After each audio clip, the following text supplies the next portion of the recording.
Of course, Notre Dame, best team in the independent, the one that hasn't joined a conference. There's a lot of questions about this team this year for me. You know, you lose Isaiah Foskey. You lose a couple pieces on the D-line. You know, Tyler Buckner, Michael Mayer. You've got some positives in the secondary. Deion Colsey as a wide receiver, as a sophomore, could step up. No big wide receivers had, you know, any season more than 500 yards. Michael Mayer had 800 yards. I sent this to y'all in comments, but Michael Mayer had 800 yards, and there was 3 other tight ends on that roster that combined for 7 catches the whole year. And what did I message you, Fisher? I force fed him that ball, but I didn't know it was that bad. I told you, bro. I mean, they really people thought I was lying. Force feed him the ball. People thought I was lying, and they thought that this dude was excellent. Yeah, but that's rough. But they got 2 pretty good secondary. Xavier Watts, safety, pretty good. I think he's a freshman. No, not as a freshman, as a junior. Ben Morrison, 6 interceptions as a freshman, so he might, you know, be an asset to this team. Audric Estime and Logan Diggs at running back. Both of them, you know, Estime 920 yards, Logan Diggs 850 yards. They got a nice double 2 punch right there. And then Devin Ford as a transfer from Penn State. At Penn State, his first 2 years, he had about 200 yards, got an injury, and then ended up transferring. But he was ranked in the top 40 at running back when he was recruited by Penn State. So you might have a 3-headed monster potentially right there. The biggest question for me for this team, like I said, is the D-line and the wide receivers, especially because you have Sam Hartman out there. And like I said, you have plenty of wide receivers with some receptions and some yards, but you don't have a main number 1 guy. You don't have versatility and size and speed at wide receiver too much. Now, they brought in a good class last year. We'll have to see if they can step up. But that's my main concerns about this team. As of right now, I have them going 10-2. With a bunch of these teams leaving for the Big 12, it's really not, the competition ain't there anymore outside of the winner, which is Notre Dame. You got Sam Hartman. Man's going to kill it again this year. He had a good year last year, and I think he's going to continue on the success. We know what. Oh, I thought Fishman was mad and left. No, but he's going to continue on the success train. He's going to get some upset wins versus some teams. Like, he could put Ohio State on the map. I think they're going to upset USC this year. You got the Notre Dame, which is a good 1 week,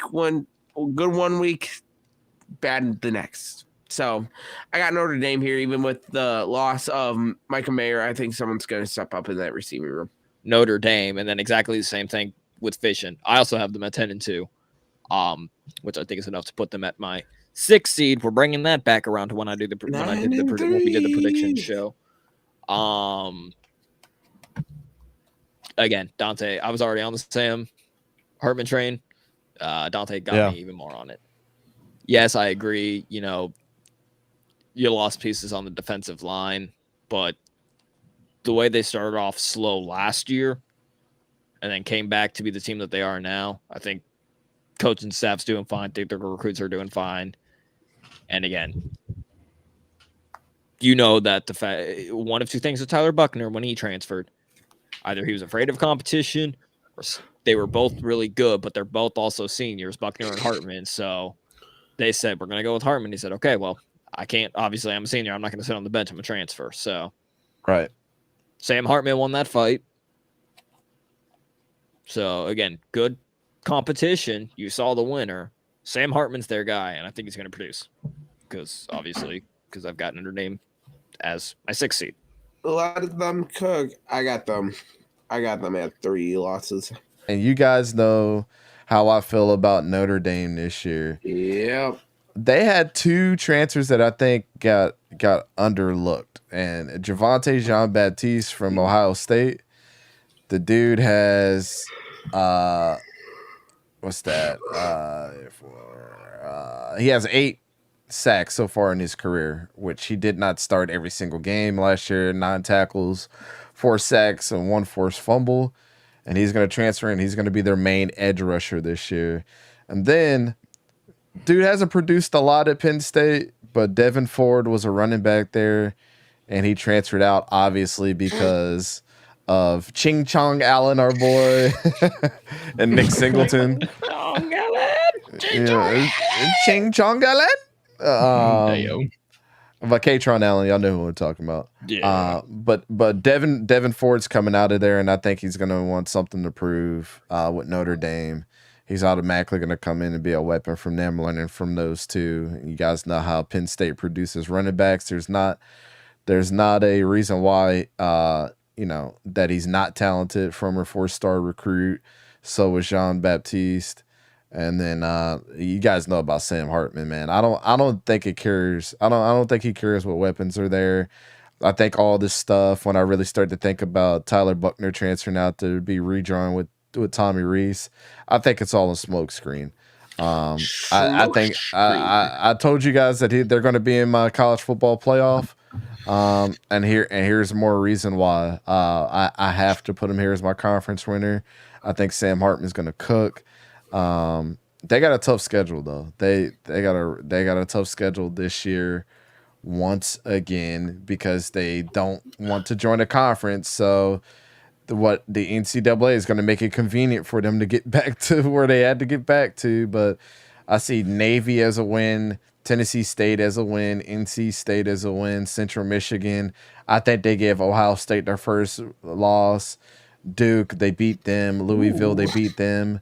I think maybe USC, they might lose against USC. Pitt, they win against them. Clemson, they win against them. Wake Forest and Stanford, they win against both of them. Circle that Wake Forest game on your calendar, because I think after losing to USC, they're going to run through teams. These last 4 teams, Pitt, Clemson, Wake Forest, and Stanford, is going to be the wrath of Sam Hartman. I'm telling you, especially against Wake. What day is that on? I just got the calendar here. What day? Wake Forest is November 18th. Okay. Where's the pen? You don't got to look for a pin. We'll be doing weekly previews, bro. Stop it. Where's the pen? I gotta circle it. Yeah, we're gonna bring that game back up with Wake Forest, I'm sure, later on. But I can't wait. We're gonna track them this time. Oh my god. I got him. I got the pen. Yep. You so said November 8th, right? I like that. But that is my outlook on all of these teams.